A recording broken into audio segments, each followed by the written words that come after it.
വചനമേ നിത്യജീവന്റെ ആധാരമേ, രക്ഷയേകിടും സത്യമാർഗമേ, എന്റെ ആത്മാവിനാശ്വാസമേ. വചനം വചനം വചനം. 1 ദിനവൃത്താന്തം 12-ാം അധ്യായം. കിഷിന്റെ പുത്രനായ സാവൂളിന്റെ മുൻപിൽ നിന്ന് ദാവീദ് പുറത്താക്കപ്പെട്ടിരിക്കെ സിഗ്ലാഗിൽ അവന്റെ അടുത്തേക്ക് വന്നവർ ഇവരാണ്. അവർ ശക്തരായ യുദ്ധസഹായികളായിരുന്നു.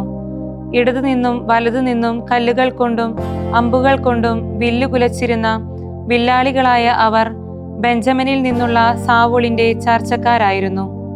ഗിബയാക്കാരനായ ഷേമായുടെ പുത്രന്മാരായിരുന്ന അഹിയേസർ എന്ന നേതാവും യോവാശും, അസ്മാവേത്തിന്റെ പുത്രന്മാരായ യസിവേലും പേലത്തും, അനാത്തോത്തുകാരനായ ബറാക്കയും യേഹൂവും, 30 പേരിൽ ധീരനും 30 പേരുടെ മേലാളുമായിരുന്ന ഗിബിയോൻകാരൻ ഇഷ്മായും, ജെറമിയ, യഹസിയേൽ, യോഹനാൻ, ഗദാറാക്കാരൻ യൊസാബാദ്, എലൂസായ്, യെറീമോത്ത്, ബയാലിയ, ഷെമാറിയ, ഫറൂഫ്യനായ ഷെഫാത്തിയ, കൊറാഹുകാരനായ യെൽക്കാന, ഇഷിയ, അസറേൽ, യോവേസർ, യശോബയാം, ഗദോറിൽ നിന്നുള്ള ജെറോഹാമിന്റെ പുത്രന്മാരായ യോവേൽ, സെബാദിയ എന്നിവരും, ഗാദുകാരിൽ നിന്ന് കുന്തത്തിൽ വൈദഗ്ധ്യമാർന്നവരും ധീരരും യുദ്ധനിപുണരുമായ ചിലർ മരുഭൂമിയിലെ കോട്ടയിലെത്തി ദാവീദിന്റെ പക്ഷം ചേർന്നു. അവരുടെ മുഖങ്ങൾ സിംഹത്തിന്റെ മുഖങ്ങൾ തന്നെ, മലമുകളിൽ ദ്രുതഗതിയുള്ള മാനുകൾ പോലെ. ഒന്നാമൻ ഏസർ, രണ്ടാമൻ ഒബാദിയ, മൂന്നാമൻ എലിയാബ്, നാലാമൻ മിഷ്മാന, അഞ്ചാമൻ ജെറമിയ, ആറാമൻ അത്തായി, ഏഴാമൻ എലിയേൽ, എട്ടാമൻ യോഹനാൻ, ഒമ്പതാമൻ എൽസബാത്ത്, പത്താമൻ ജെറമിയ, 11ആമൻ മഗ്ബനായ്. ഗാദ്യരിൽ നിന്നുള്ള ഇവർ സേനാ നായകന്മാരായിരുന്നു. ശതഗണത്തിന് ചെറിയവൻ ഒരുവനും സഹസ്രഗണത്തിന് വലിയവനും. ഇവരാണ് ആദ്യമാസം ജോർദാൻ നദി അതിന്റെ തീരങ്ങൾ നിറഞ്ഞു കവിഞ്ഞപ്പോൾ അത് കടന്നവർ. അവർ താഴ്വാര നിവാസികളെല്ലാവരെയും വടക്കോട്ടും തെക്കോട്ടും തുരത്തി. ബെഞ്ചമിനേരിലും യഹൂദരിലും നിന്ന് ചിലർ ദാവീദിന്റെ കോട്ടയിലേക്ക് വന്നു. അപ്പോൾ ദാവീദ് അവരുടെ മുമ്പിലേക്ക് ഇറങ്ങി വന്ന് അവരോട് പറഞ്ഞു, നിങ്ങൾ എന്നെ സഹായിക്കാൻ സമാധാനത്തിലാണ് എൻ്റെ പക്കൽ വന്നിരിക്കുന്നതെങ്കിൽ എൻ്റെ ഹൃദയം നിങ്ങളോട് ചേർന്നിരിക്കും. എൻ്റെ കയ്യിൽ തെറ്റ് ഇല്ലാതിരിക്കെ എൻ്റെ ദുരിത നിമിഷങ്ങളിൽ എന്നെ ചതിക്കാനാണ് ഭാവമെങ്കിൽ നമ്മുടെ പിതാക്കന്മാരുടെ ദൈവം അത് കാണുകയും വിധിക്കുകയും ചെയ്യട്ടെ. അപ്പോൾ 30 പേരുടെ തലവനായ അമസായയെ അരൂബി വലയം ചെയ്തു. നിനക്ക് ദാവീദേ, ജെസയുടെ പുത്ര, നിന്നോടൊപ്പം സമാധാനം. നിനക്ക് സമാധാനം. നിന്നെ സഹായിക്കുന്നവന് സമാധാനം.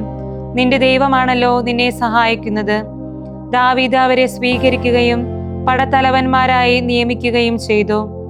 സാവൂളിനെതിരെ ദാവീദ് ഫിലിസ്ത്യക്കാരോടൊത്ത് യുദ്ധത്തിന് പോയപ്പോൾ മനാസയിൽ നിന്ന് ചിലർ അവന്റെ പക്ഷത്തേക്ക് ചാഞ്ഞു. എന്നാൽ അവർക്ക് അക്കൂട്ടരെ സഹായിക്കാനായില്ല.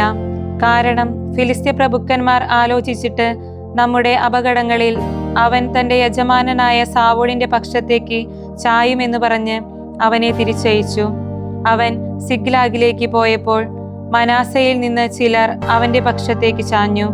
അദ്ന, യോസാബാദ്, യേദിയേൽ, മിഖായേൽ, യോസാബാദ്, എലീഹു, സില്ലേദായ് എന്നിവർ മനാസയുടെ സഹസ്രാധിപന്മാരായിരുന്നു. അവർ കവർച്ചക്കാർക്കെതിരെ ദാവീദിനെ സഹായിച്ചു. കാരണം അവർ എല്ലാവരും യുദ്ധപരാക്രമികളും സൈന്യത്തിലെ മേധാവികളുമായിരുന്നു. അങ്ങനെ ദൈവത്തിന്റെ സൈന്യം പോലെ അത് വലിയൊരു സൈന്യമാകുന്നതുവരെ ദാവീദിനെ സഹായിക്കാൻ അവർ ദിനംപ്രതി അവന്റെ അടുത്ത് വന്നിരുന്നു.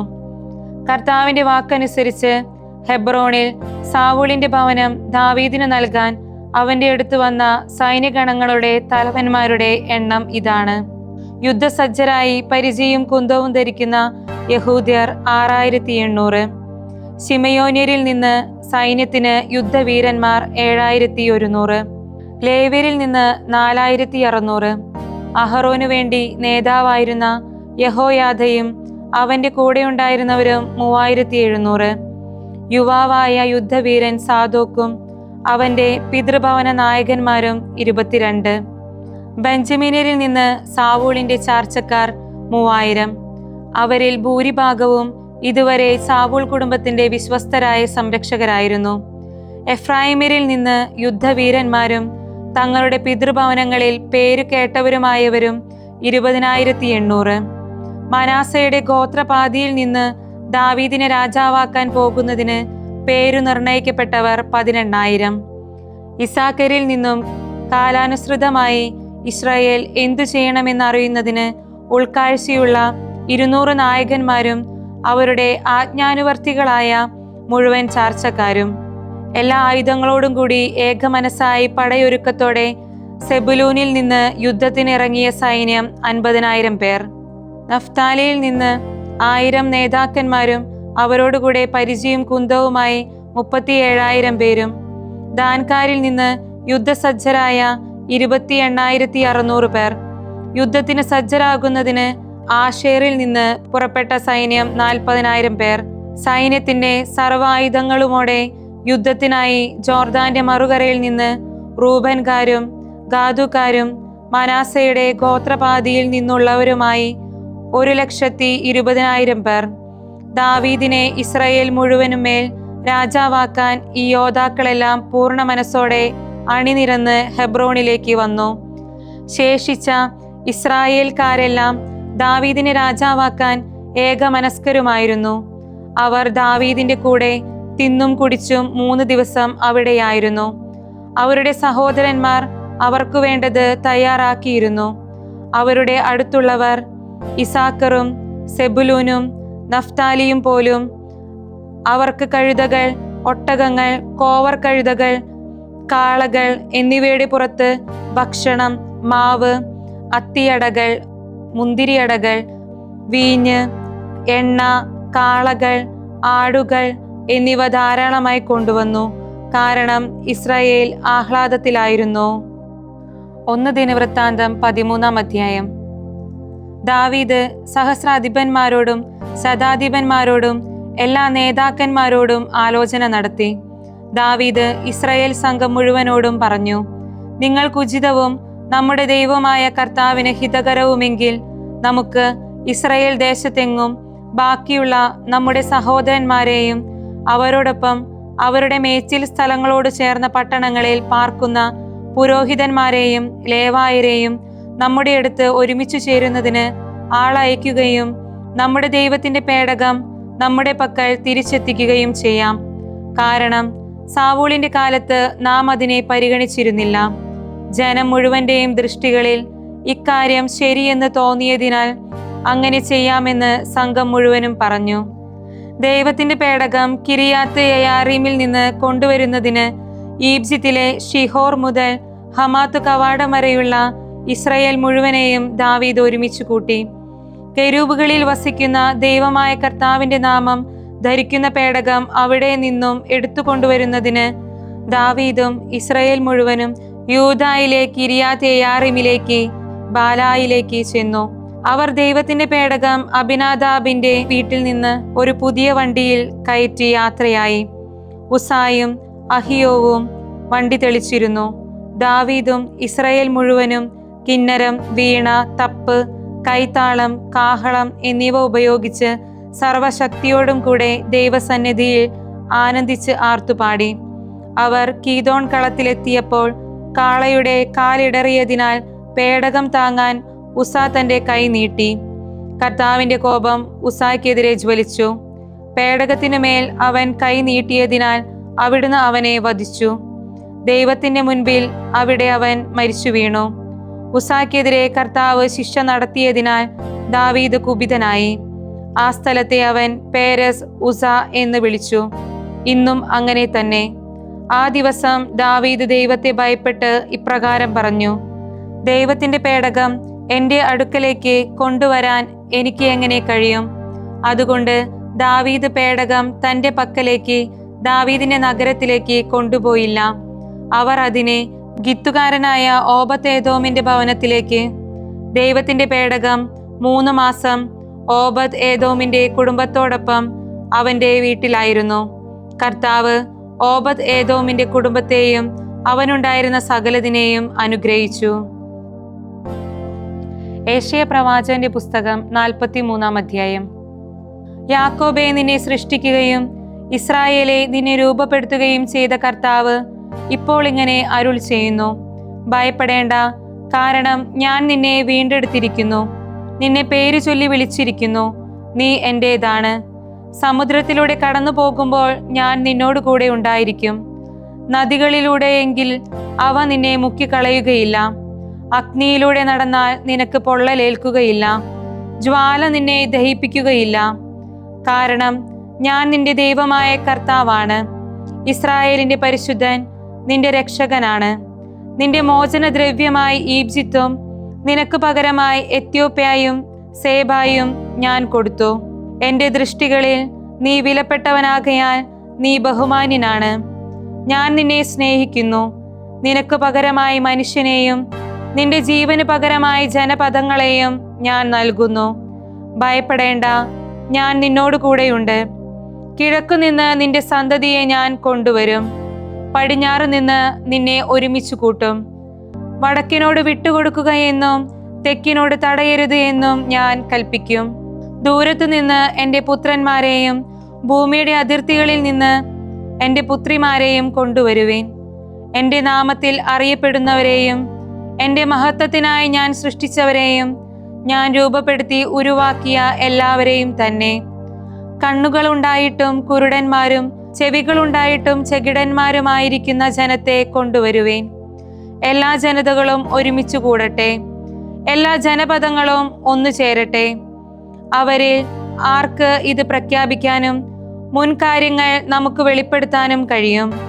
തങ്ങളെ ന്യായീകരിക്കാനും അവർ കേട്ട് ഇത് സത്യമാണെന്ന് പറയാനും അവർ സാക്ഷികളെ തരട്ടെ. നിങ്ങൾ എൻ്റെ സാക്ഷികളാണ്. കർത്താവിൻ്റെ അരുളപ്പാട്.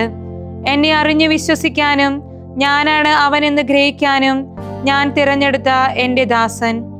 എനിക്ക് മുൻപ് ഒരു ദൈവം ഉണ്ടായിട്ടില്ല, എനിക്ക് ശേഷം ഉണ്ടാവുകയുമില്ല. ഞാൻ തന്നെയാണ് കർത്താവ്. ഞാനല്ലാതെ ഒരു രക്ഷകനില്ല. ഞാൻ തന്നെയാണ് പ്രസ്താവിച്ചത്. ഞാൻ രക്ഷിക്കുകയും പ്രഘോഷിക്കുകയും ചെയ്യും. നിങ്ങൾക്കിടയിൽ ഒരപരിചിതനുമില്ല. നിങ്ങൾ എൻ്റെ സാക്ഷികളാണ്. ഞാൻ ദൈവവും കർത്താവിൻ്റെ അരുളപ്പാട്. ഇനിമേൽ ഞാനാണ് അവൻ. എൻ്റെ കയ്യിൽ നിന്ന് രക്ഷിക്കുന്ന ആരുമില്ല. ഞാൻ ചെയ്താൽ ആര് അത് പൂർവ്വസ്ഥിതിയിലാക്കും? നിങ്ങളെ വീണ്ടെടുക്കുന്ന ഇസ്രായേലിന്റെ പരിശുദ്ധനായ കർത്താവ് ഇങ്ങനെ അരുൾ ചെയ്യുന്നു: നിങ്ങൾക്ക് വേണ്ടി ഞാൻ ബാബിലോണിലേക്ക് ആളയക്കുകയും അവരുടെ അഴികളെല്ലാം തകർക്കുകയും ചെയ്യും. കൽദായരുടെ വിജയാട്ടഹാസം വിലാപമായി തീരും. കർത്താവായ ഞാൻ നിങ്ങളുടെ പരിശുദ്ധനാണ്. ഇസ്രായേലിന്റെ സ്രഷ്ടാവ് നിങ്ങളുടെ രാജാവാണ്. സമുദ്രത്തിന്റെ വഴിയും പെരുവെള്ളത്തിൽ പാതയും ഒരുക്കുന്ന കർത്താവ് ഇങ്ങനെ അരുൾ ചെയ്യുന്നു: രഥവും കുതിരയും സൈന്യത്തെയും ശക്തരെയും ഒന്നിച്ചു കൊണ്ടുവരുന്നവൻ തന്നെ. എഴുന്നേൽക്കാനാവാതെ അവർ വീണ് കിടക്കുന്നു. അവർ നശിച്ചുപോയി, വിളക്കുതിരി പോലെ അണഞ്ഞുപോയി. ആദ്യകാര്യങ്ങൾ നിങ്ങൾ ഓർക്കരുത്, പഴയ കാര്യങ്ങൾ പരിഗണിക്കരുത്. ഇതാ, ഞാൻ പുതിയ ഒരു കാര്യം ചെയ്യുന്നു, ഇപ്പോൾ അത് മുളയെടുക്കും. നിങ്ങളത് അറിയുന്നില്ലേ? അതെ, ഞാൻ മരുഭൂമിയിൽ ഒരു പാതയും തരിശുഭൂമിയിൽ നദികളും ഒരുക്കും. വന്യജീവികളും കുറുനരികളും ഒട്ടക പക്ഷിക്കുഞ്ഞുങ്ങളും എന്നെ ബഹുമാനിക്കും. കാരണം എൻ്റെ തിരഞ്ഞെടുക്കപ്പെട്ട ജനത്തിന് കുടിക്കാൻ മരുഭൂമിയിൽ ഞാൻ ജലവും തരിശുഭൂമിയിൽ നദികളും നൽകി. ഈ ജനത്തെ എനിക്ക് വേണ്ടിയാണ് ഞാൻ രൂപീകരിച്ചത്. അവർ എൻ്റെ സ്തുതി വർണ്ണിക്കും. എന്നിട്ടും യാക്കോബേ, നീ എന്നെ വിളിച്ചപേക്ഷിച്ചില്ല. നിശ്ചയമായും ഇസ്രായേലേ, നിനക്ക് എന്നിൽ മടുപ്പു തോന്നി. നിന്റെ ഹോമയാഗമായി നീ എനിക്കായി കുഞ്ഞാടിനെ കൊണ്ടുവന്നില്ല. നിന്റെ ബലികളാൽ നീ എന്നെ ബഹുമാനിച്ചില്ല. ധാന്യയാഗത്തിനായി ഞാൻ നിന്നെ ഭാരപ്പെടുത്തിയില്ല. ധൂപാർച്ചനയ്ക്ക് വേണ്ടി ഞാൻ നിന്നെ മടുപ്പിച്ചില്ല. നീ എനിക്കായി പണത്തിന് കരിമ്പ് വാങ്ങിയില്ല. യാഗമേധസ്സുകൊണ്ട് നീ എന്നെ തൃപ്തനാക്കിയില്ല. മറിച്ച് നിന്റെ പാപങ്ങളാൽ നീ എന്നെ ഭാരപ്പെടുത്തി. നിന്റെ അകൃത്യങ്ങളാൽ നീ എന്നെ മടുപ്പിച്ചു. ഞാൻ തന്നെയാണ് എന്നെ പ്രതി നിന്റെ അതിക്രമങ്ങൾ തുടച്ചു മാറ്റുന്നത്. നിന്റെ പാപങ്ങൾ ഞാൻ ഓർക്കുകയില്ല. നീ എന്നെ ഓർമ്മിപ്പിക്കുക. നമുക്ക് തമ്മിൽ വാദിക്കാം. നിന്നെ ന്യായീകരിക്കുന്നതിനായി നീ വിസ്തരിച്ചു പറയുക. നിന്റെ പൂർവ്വപിതാവ് പാപം ചെയ്തു. നിന്റെ വക്താക്കൾ എന്നോട് കലഹിച്ചു. അതുകൊണ്ട് യാക്കോബിനെ പരിപൂർണ നാശത്തിനും ഇസ്രായേലിനെ നിന്ദയ്ക്കും വിട്ടുകൊടുക്കാനായി ഞാൻ വിശുദ്ധ സ്ഥലത്തിന്റെ പ്രഭുക്കന്മാരെ അശുദ്ധരാക്കി. വിശുദ്ധ യോഹന്നാൻ എഴുതിയ സുവിശേഷം 20-ാം അധ്യായം 11 മുതൽ 18 വരെയുള്ള തിരുവചനങ്ങൾ. മറിയം കല്ലറയ്ക്ക് വെളിയിൽ കരഞ്ഞുകൊണ്ടു നിന്നു. അവൾ കരഞ്ഞുകൊണ്ടിരിക്കുമ്പോൾ കുനിഞ്ഞു കല്ലറയിലേക്ക് നോക്കി. വെള്ളവസ്ത്രം ധരിച്ച 2 ദൂതന്മാർ യേശുവിന്റെ ശരീരം വെച്ചിരുന്നിടത്ത് ഒരുവൻ തലയ്ക്കലും ഇതരൻ കാൽക്കലുമായിരിക്കുന്നത് അവൾ കണ്ടു. അവർ അവളോട് ചോദിച്ചു, സ്ത്രീയെ, എന്തിനാണ് നീ കരയുന്നത്? അവൾ പറഞ്ഞു, എന്റെ കർത്താവിനെ അവർ എടുത്തുകൊണ്ടുപോയി. അവർ അവനെ എവിടെയാണ് വെച്ചിരിക്കുന്നതെന്ന് എനിക്കറിഞ്ഞുകൂടാ. ഇത് പറഞ്ഞിട്ട് പുറകോട്ട് തിരിഞ്ഞപ്പോൾ യേശു നിൽക്കുന്നത് അവൾ കണ്ടു. എന്നാൽ അത് യേശുവാണെന്ന് അവൾക്ക് മനസ്സിലായില്ല. യേശു അവളോട് ചോദിച്ചു, സ്ത്രീയെ, എന്തിനാണ് നീ കരയുന്നത്? നീ ആരെയാണ് അന്വേഷിക്കുന്നത്? അത് തോട്ടക്കാരനാണെന്ന് വിചാരിച്ച് അവൾ പറഞ്ഞു, പ്രഭോ, അങ്ങ് അവനെ എടുത്തു മാറ്റിയെങ്കിൽ എവിടെ വെച്ചുവെന്ന് എന്നോട് പറയുക. ഞാൻ അവനെ എടുത്തുകൊണ്ടു പോയിക്കൊള്ളാം. യേശു അവളെ വിളിച്ചു, മറിയം. അവൾ തിരിഞ്ഞ് ഗുരു എന്നർത്ഥമുള്ള റബ്ബോനി എന്ന് ഹെബ്രായ ഭാഷയിൽ വിളിച്ചു. യേശു പറഞ്ഞു, നീ എന്നെ സ്പർശിക്കരുത്. ഞാൻ പിതാവിന്റെ അടുത്തേക്ക് ഇതുവരെയും കയറിയിട്ടില്ല. എന്നാൽ നീ എൻ്റെ സഹോദരന്മാരുടെ അടുത്ത് ചെന്ന്, ഞാൻ എൻ്റെ പിതാവിൻ്റെയും നിങ്ങളുടെ പിതാവിൻ്റെയും എൻ്റെ ദൈവത്തിൻ്റെയും നിങ്ങളുടെ ദൈവത്തിൻ്റെയും പക്കലേക്ക് ആരോഹണം ചെയ്യുന്നു എന്ന് അവരോട് പറയുക. മഗ്ദലേന മറിയം ചെന്ന് താൻ കർത്താവിനെ കണ്ടെന്നും അവൻ ഇക്കാര്യങ്ങൾ തന്നോട് പറഞ്ഞെന്നും ശിഷ്യന്മാരെ അറിയിച്ചു. ദൈവവചനമേ, നിത്യജീവന്റെ ആധാരമേ, രക്ഷയേകിടും സത്യമാർഗമേ, എന്റെ ആത്മാവിനാശ്വാസം.